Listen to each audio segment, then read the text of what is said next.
Now, at this point,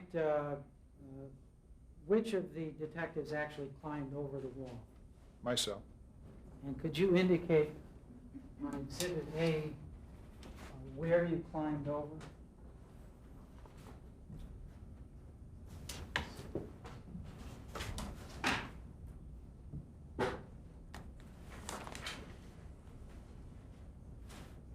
On the Ashford Gate, just east of the first pillar that the gate rests upon. And how high is the wall at that point? Oh, I think it's probably 5.5 feet high. Did anyone need to boost you to go over the top? No. You were able to hoist yourself up, Yes. climb over, Yes. and then you opened the gate for the other detectives to come in? Yes, it's a it's a two-arm hydraulic gate with a latch there. You just flip the latch and it collapses the hinge, and then you can open the gate. All right, so in effect you're disconnecting the motor mechanism that opens the gate? Yeah, momentarily. Let them in, put it back, flip the switch back. It's now in operation once again. All right. Well, did you put it back into operation then after you let them in? Yes. So the gate was then closed after they entered the premises? Yes, we closed the gate, but I did not flip the latch, but it was closed, yes. And all four of you then proceeded to the front door of the premises? Yes. And who knocked at the door? I believe, I'm not sure on that. It could have been Detective Van Adder or Detective Phillips. I'm not sure which did. How long did he knock? Oh, a couple minutes. And there was no response? None. And you then walked from the front door to the rear of the premises? Yes, down a pathway on the north side of the building. All right. Could you indicate the path that you followed? Yeah, it's just, this is the front door. There's a walkway. You leave the walkway and go north, and then there's a easterly stone path that leads around to the rear of the residence onto a patio area. And the pool's directly to your east. At the time, there was no response to the knock. Did any of the detectives indicate an intention to secure the premises? Secure the premises? Yes, sir. Not at that point. All right. So your intention at this point was simply to try to locate Mr. Simpson? If Mr. Simpson would have answered the door, that would have been the end of it. All right. So you went to the guest quarters of Mr. Kalin, I believe, initially?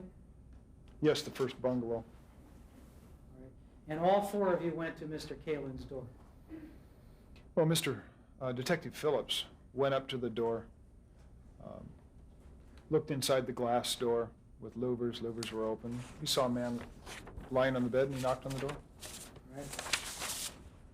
Now, he opened the door and let you in? Mr. Kalin did, yes.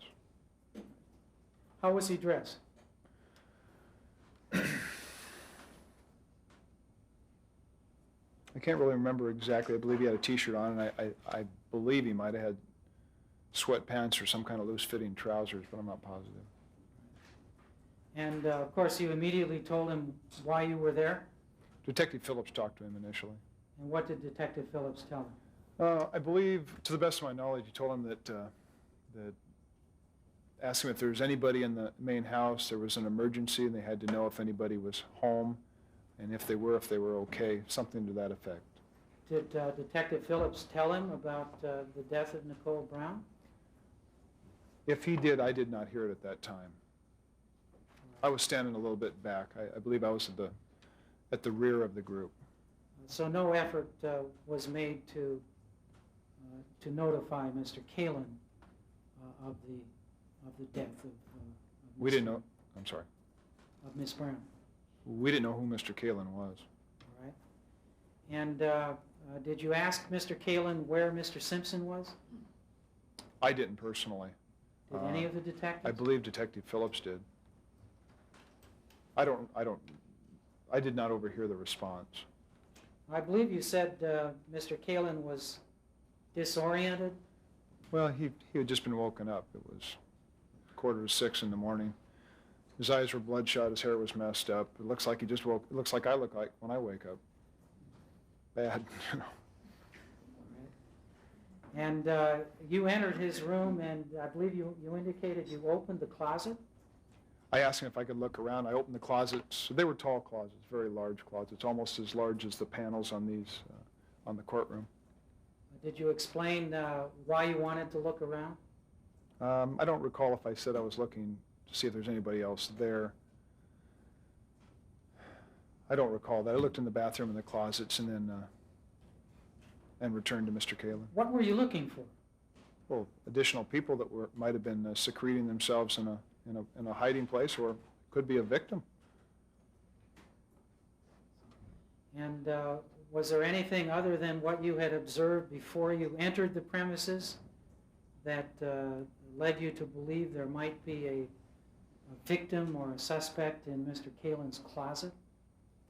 Well, I didn't know where somebody that was bleeding would be, but that closet and his bathroom and his shower were definitely large enough to conceal a person. What, did you believe that Mr. Kalin might have been a suspect in the homicide that you were investigating? As I said, I didn't know Mr. Kalin. He wasn't handcuffed. I spoke with him, and as far as I knew, I just didn't know him. I didn't know what his position was at the Rockingham address. I didn't know what his association with Mr. Simpson was. I didn't know anything about him. Well, before you looked in his closet, did he in any manner indicate that anything unusual had happened on the premises? Well, I had asked him if anything unusual happened the previous night. I'm saying before you looked in his closet. No, I just asked him if I could look. And when you looked at his clothes, what were you looking for?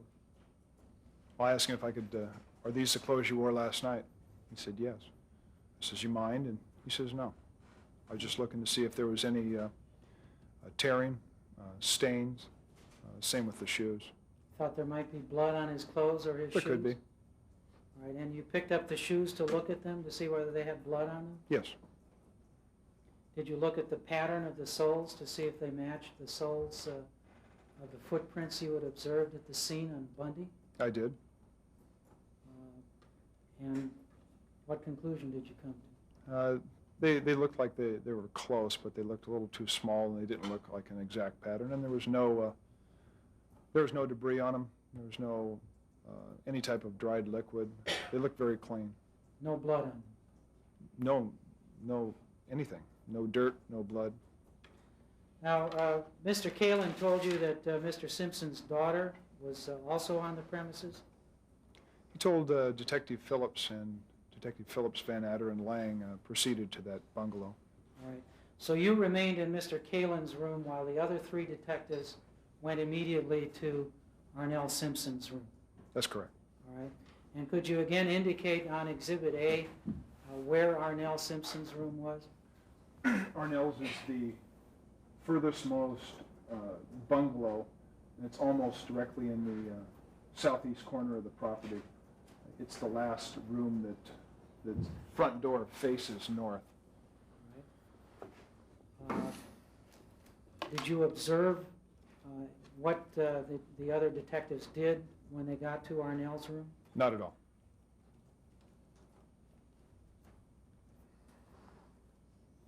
Now, Arnelle then came out and went with the other detectives, is that correct? That's correct. Did you follow along? Did you go with them when they went around to the front of the house? No.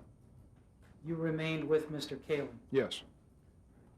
So the three detectives and Arnelle Simpson walked, retracing the path you had just followed from the front of the house to go back to the front of the house. Is that correct? No, I didn't see which way they went. I didn't know if they entered the back door or the front door. Well, at some point, did any of them re-enter Mr. Kalin's room? I don't recall. I took Mr. Kalin inside after a brief conversation. Inside where? Inside the main house. All right. Did anybody have to let you into the main house? I believe the back door that leads onto the patio in the southeast corner of the main house, I believe that was opened. I don't know by who. Now, the route that you would have followed then to go from Mr. Kalin's room into the house would have been up these stairs and through the billiard room and into the family room, is that correct? No. This stairway here is enclosed. This is an office with a door from Cato's room. This is an office with a desk that goes up against this window. This door leads to a stairway in the billiard room. We didn't go that way. We went out onto the patio, up these stairs, and into the, I believe there's a door right where, I believe this is a tree or something, right into here. And this would be just a little north of the billiard room. This is the bar area. There's several stools right here. Okay. Well, did somebody come and open up this this back door and let you in then into the family room? I believe so, but the door was opened. Nobody needed to open it? It was open? It was open for me, and I assume that that is the way that Arnelle entered the residence. But I did not know. It was just open. Okay. So then you were seated with Mr. Kalin at the bar area? No. I sat Mr. Kalin at the bar area, and I walked through family room to the kitchen. I noticed Detective Van Adder standing in the kitchen, I believe. He could have been in the hall. I said, Phil, that white male in the bungalow is sitting at the bar. Go talk to him. All right. Now, at that point, were all of the detectives in the kitchen area? I believe so, yes. Including yourself? No, I just walked by the hall, and I told Phil, I said, go talk to Mr. Kalin. He's at the bar. All right. Now, were you aware of what the other detectives were doing in the kitchen area? Not at all. I was responding to a comment that Mr. Kalin made, and I went directly to check out exactly what he heard. All right. So at that point, you don't know whether telephonic contact had been made with Mr. Simpson? I have no knowledge of that. So your purpose then, after you spoke to Mr. Kalin, was simply go check out what he had told you? Well, not everything. He talked about the limo driver arriving, and just prior to that, he talked about a crashing sound on his wall at about 10:45. He went out to investigate that, he's telling me, and he sees the limo. I stopped him right there, and I said, would you come with me? Just sit here, and somebody's going to talk to you in a minute. I immediately responded to where I thought that crashing sound hit the other side of his wall. Okay, so your only purpose then in leaving the house at that point was to investigate the information that Mr. Kalin had given you about a crashing sound outside his wall. Yes. And that crashing sound again was at about between 10:30 and 11 the previous evening? No, I believe he said about 11:45. 10:45. About 11:45. And what time was it now when you left the house to go investigate where that had happened? It was probably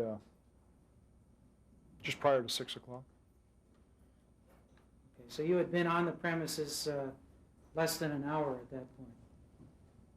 Could have been a little after 6. I'm not exactly positive. Yes. We hadn't been on the premises, no. We had been outside for 30 to 40 minutes. We arrived at probably 5:10. It was probably 5:40 or 5:45, maybe as late as 5:50 when we entered. A couple minutes at the front door. A few minutes talking to Mr. Kalin. It could have been as late as 6:15. 6:15.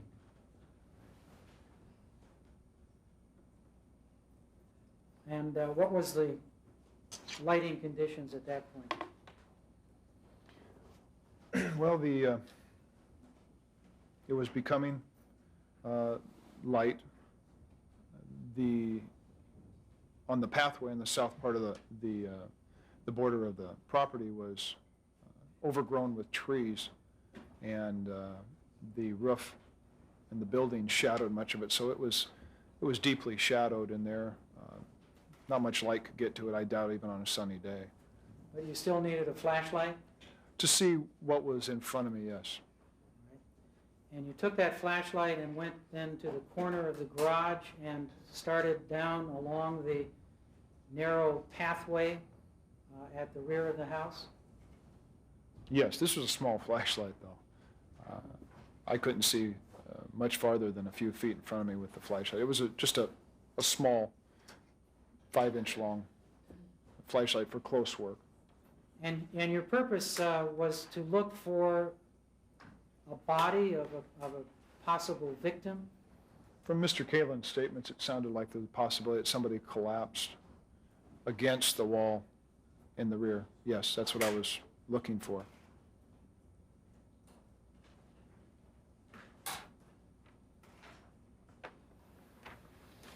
Now, how far did you have to go down that narrow walkway before you could see to the end of the house? Do you want an approximation on the feet? Yes. As far as seeing to the end of the house, it was a very narrow path, a couple feet wide. When I started here, it seemed to slant down a little bit. So obviously, it's going to seem shorter than it is. Get down to this area and here. I probably went from where the maids' quarters are. I would just approximate that 40 to 50 feet to about the middle of Cato's room's wall, the south wall, the exterior of that. Well, isn't there a gate at approximately this location where the maids' quarters are and the corner starts up again? Can you see where I'm pointing here? Yes, I can see it. Is there a gate there? If there is, it was open. I didn't have to unlatch any gates to walk through any gates. Was there a gate closer to the area where you entered that walkway by the front of the garage? Once again, I believe there could have been a gate there. I believe it was broken. I did not have to open any gates, go over any gates. Completely. Now again, if you could show us. Objection again, Your Honor. Counsel's cutting off the witness's answer. I'd like for you to be allowed to complete it. Have you finished what you were going to say? I had half of a sentence. You want to finish what you were going to say? Yes, ma'am. There was no obstructions. I had complete ability to just walk freely down the path. All right. And how far were you down the path before you could see to the end of the house? If you could just indicate that, perhaps write your initials where you were standing when you could see to the end of the house. Now, what do you mean by the end of the house? The end of the bungalows, all the way to the end? All the way to the end of this corner here. I'd probably say we're probably about where the maids' quarters were. It seems like this area here was slightly elevated. Okay. Could you put your initials at that point?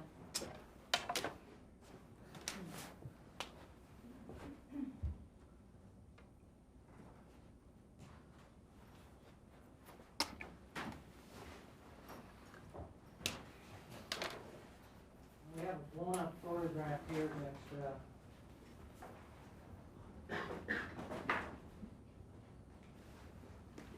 pictures this area along the rear perimeter of the house. Is that an accurate representation of what you saw? Yes. Did you want to mark that as defendant's D? Yes. D would be next in order? Yes. Except for one thing, the lighting conditions are much better at this time of this photograph. All right. Now, from that vantage point, could you ascertain whether there were any bodies or persons along that walkway? Well, the walkway didn't appear to end. Just with the narrowness of the walkway, it seemed to go somewhere at the end of the building. I was looking down the walkway towards where Mr. Cato's wall was. When I got to within several feet of his wall, and I estimated from the architecture of the buildings about where his wall would be, I looked down and I saw a dark object, and as I got closer, I shined my flashlight on it, and I could see it was a glove. All right. Now, you didn't suspect that this dark object was the body of a person, did you? No. You approached it to get a closer look at what it was? Yes. How close did you come to it? Inches. With your flashlight? Yes. And did you pick it up or examine it? I did not touch it. Now, did you continue on beyond where you encountered this object? Yes, so that finding the glove and the condition of it even alerted me more that someone within hours had left that glove there going east or west. Someone left that glove, and I continued east thinking that there could be a possible victim or now suspect to the rear. All right. But you only continued as far as you could go without encountering spider webs, is that? Oh, no. I continued completely, all the way back to the rear. It was like a garden area, like a potting area. I couldn't describe it any other way. It appeared that plants were growing there to be uprooted and planted elsewhere. Large square area, probably 25-foot square. But I was running into spider webs the whole distance, but I still checked out the area. I was not crawling, so I did not know what the circumstance of whoever left the glove, what their dilemma was at that point. Now, did you notice any disturbance in the pattern of the leaves or debris that you saw on the pathway? Not that I could really tell what was on the pathway. Just leaves that have dropped onto the pathway and debris. Nothing unusual, Okay. other than the glove. Did you look for footprints leading up to the glove? As I said, the leaves covered most of the walkway. Of course, I did look both directions, but I did not find any, no. There was nothing to indicate to you by the disturbance of the leaves or any patterns that you observed that you thought were of any evidentiary significance? Well, I couldn't find any. I spent about 15 minutes making sure that there was no victim or suspect or any other person to the rear of the residence. I made sure that I walked back carefully, but I did not observe none, no. So you spent 15 minutes back there initially before you returned to the house? Yes, that was an approximate. Okay. So you would have returned to the house then, what, about 6:30? Give or take 5 minutes, yes.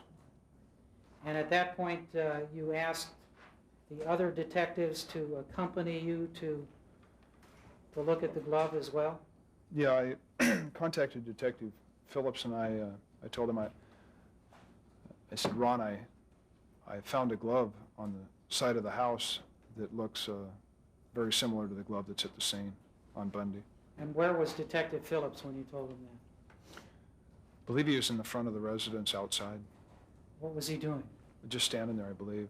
I'm not positive on that. He could have been standing right in front of the front door, but Then he immediately accompanied you back to look at the glove? yes, And how long were you back there then the second time? just as long as it took for me to walk him back to the glove and show him. Then we walked back. He notified Detective Van Adder and Lang. 5 I minutes? respectively walked both of them back to observe the glove. They walked back to the front of the residence.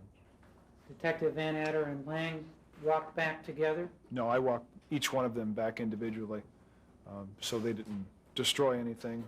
There was nothing that I found on the path that I could see was of evidentiary value, but I still walked each of them back. Okay, one at a time then. You made Yes, a total of 4 trips back to look at the glove. including mine, yes, 4 trips. Where was Detective Van Adder when you invited him back to view the glove? I believe Detective Phillips notified him and Detective Lang, and they contacted me out front of the residence. Do you know where they were or what they were doing at that time? I'm sorry, I don't.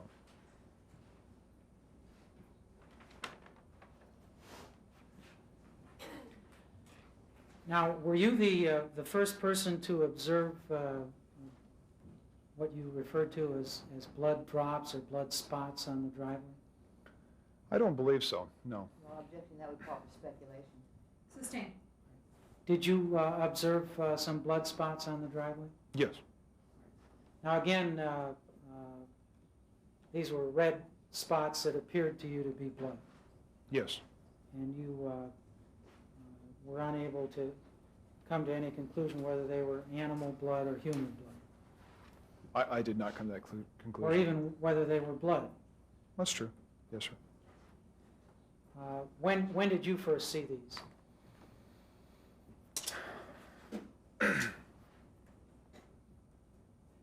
I believe at about 8 or 8:30. This was after you had escorted each of the detectives back to see the glove? Yes, About 8:30 in the morning. yes. Did you need a flashlight to observe those blood spots, No, the light was quite good by then. or spots that to you resembled blood? Well,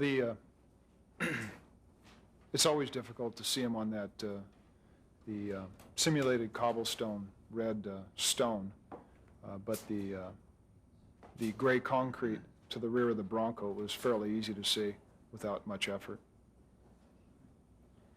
Now, I believe you indicated that at some point a determination was made that this was going to be declared a crime scene. Yes, And what crime did you believe had taken place on the premises? I didn't declare it was a crime scene. Detective Van Adder did. And what crime did he believe had taken place on? I don't believe it was said this is a crime scene. This will be handled like a crime scene. In other words, we will seal it off and consider it the same as we would if it was a crime scene. And do you recall about what time that was that determination was made? It was excuse me, it was shortly after I discovered the glove and led all 3 detectives to view it. And shortly thereafter, Detective Van Adder said, this is now considered a crime scene, and we'll handle it as such. So that would have been, what, about 7 in the morning? I want to say 7:30. Okay. So that would have been well before you had personally observed any spots that appeared to be blood on the driveway. Yes, but I believe those were observed prior to my observing them. Now, once it was declared a crime scene, that means everybody off the premises except the detectives? Yes, Was Arnelle Simpson told that she would have to leave the premises? yes, she was. And was Mr. Kalin told he would have to leave the premises? He was transported to the station to get a statement from him. All right. And was he told to await going to the station at some location other than in the house? Yes, he waited outside of the residence. I believe he waited by a black and white. Out on the street? Yes. And was a crime scene seal put up? Were tapes erected or barricades put up? Well, it really wasn't necessary. We had a black and white unit that took control of the Bronco. And then the residence was extremely secure unto itself. We didn't foresee anybody coming over the walls. Okay, so all you really needed to do then to secure the premises was to have people at the gates to make sure people just didn't wander in and out. Yes, sir. And at that point, was all of the investigative activity suspended? At what time, sir? When a crime scene was declared at approximately 7:30? Yes, Detective Van Adder said, I'm gonna leave the scene and write a search warrant. And that is your recollection, that Yes. that occurred at about 7:30 in the morning? 7:30, 8, somewhere around there. I don't know the exact times. Did you remain on the premises then? Pretty much, except for one trip down to Bundy that took about 20 minutes, 25 And when minutes. was that trip made?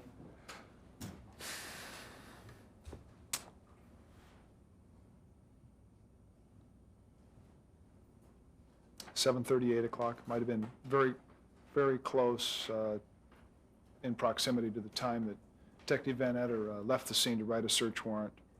Maybe within a half hour, maybe a shorter period of time, I left the scene with Detective Phillips to go to the Bundy address. Now, do you keep a chronology that at which particular times that you come and go are recorded?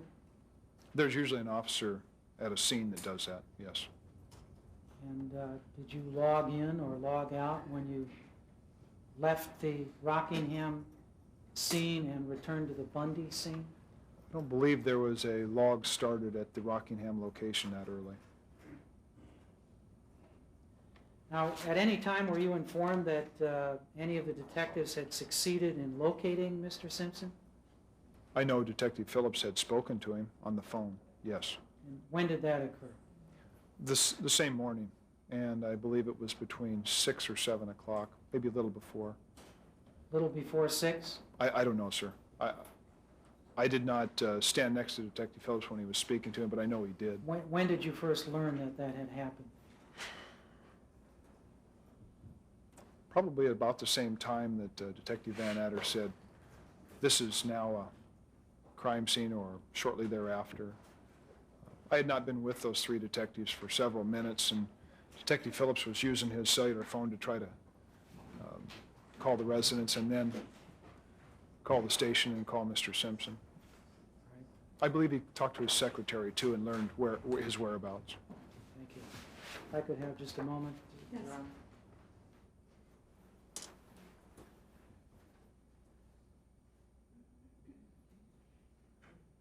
Nothing. Ms. Clark, do you have any redirect? I do, yeah. Okay. Sir, you have defendant B up here still? You earlier described for us a heel print in blood, what appeared to be blood. Yes, I did. Do you see it in that photograph? Yes, it's right below the leaves, directly. If I'm oriented correctly, I would be looking at this glove and foot from the west. It would be directly south of the glove, inches away in a pool of blood. Does the heel appear to be pointing away from the body of the victim? Yes, it appears to be walking in a southwesterly direction. It would be walking towards the female victim. Now, when you arrived at 360 Rockingham, was it still dark outside? Yes. By the time you were walking down the that path at the south side of the property, where you ultimately found the glove, what was the lighting condition like in that area? Very poor, even worse than it was out on the street. And why was that? The trees shadowed it and even darkened it more than the existing light would allow. In other words, night it would be much darker, and even during the day it would be darker than just being out in the sunlight. So it was, in that shadow, were you able to, in that kind of darkness, sir, were you able to see whether or not there were any shapes or forms that were beyond the light of your flashlight? No, and even more than that, I already passed two large indentations that went back several feet into the building structure, and I didn't know how many of those were yet to be seen going east. I was not familiar with the building, so Yeah, you pointed out those indentations, I think, earlier. They're indicated on the defendant's diagram. You see them here? Yes, ma'am. How deep were they? Well, this first indentation was just maybe 1.5 feet, 2 feet, and there was garbage cans here and a little bit of junk. There was a door to the garage that leads into the garage with a window in the top half. In this area here, it was several feet deep, and there was a area here that led to a crawl space. There was a voltage box either here or here. This was probably 5 feet deep. Then it continued solid, and I discovered that it was solid all the way back, and there was a window, one window at the last bungalow. 5 feet deep and approximately how wide? Oh, 10 to 15 feet, and it's not only 5 feet here, it goes back farther, probably as much as 10 feet.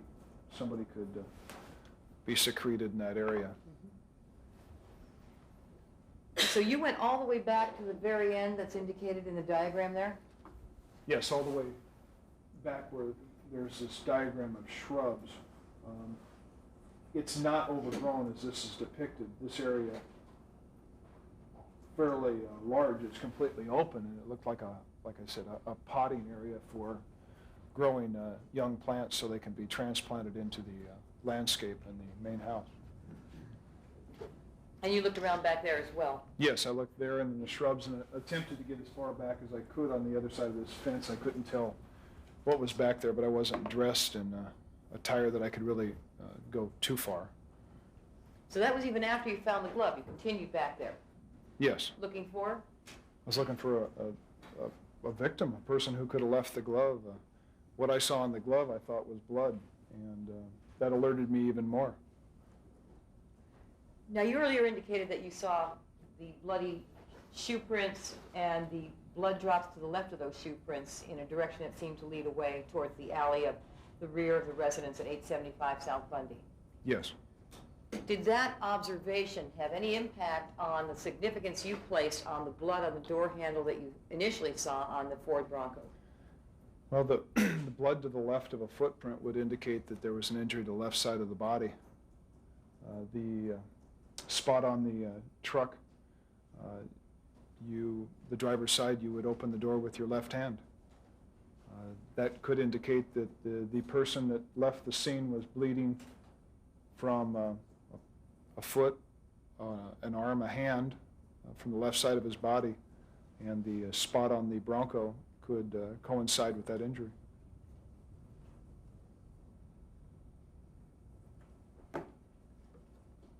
I might add that there could have also been someone that fled the scene, not being a suspect, and that was also in my mind, not knowing exactly what transpired at that time. Right. So when you got to 360 Rockingham, did you believe that you were necessarily at the residence of a suspect? No, I didn't.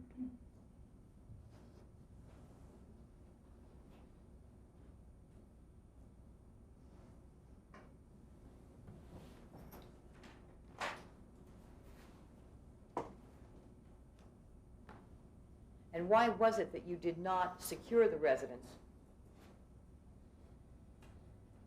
for a search warrant before finding the glove? Well, I think at that time, if we did that, I think we had enough of an emergency situation that I think we were obligated to, if we could, to preserve life if that was the situation, and that's what we attempted to do. If we would have taken the time, even a telephonic search warrant, we're still talking 20, 30, 40, 50 minutes.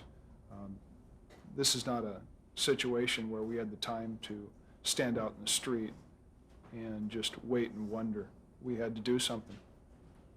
So when you went over that wall, were you looking to gather probable cause, or were you looking to save lives? Save lives. I have nothing further.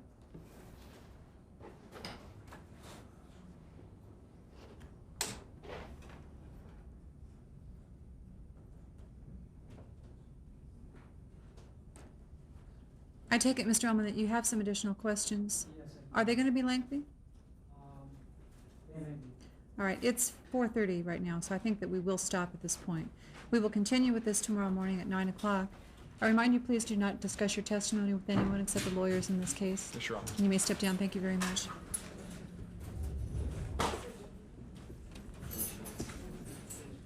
Ms. Kaplan, did you still want the court to intervene in the matter?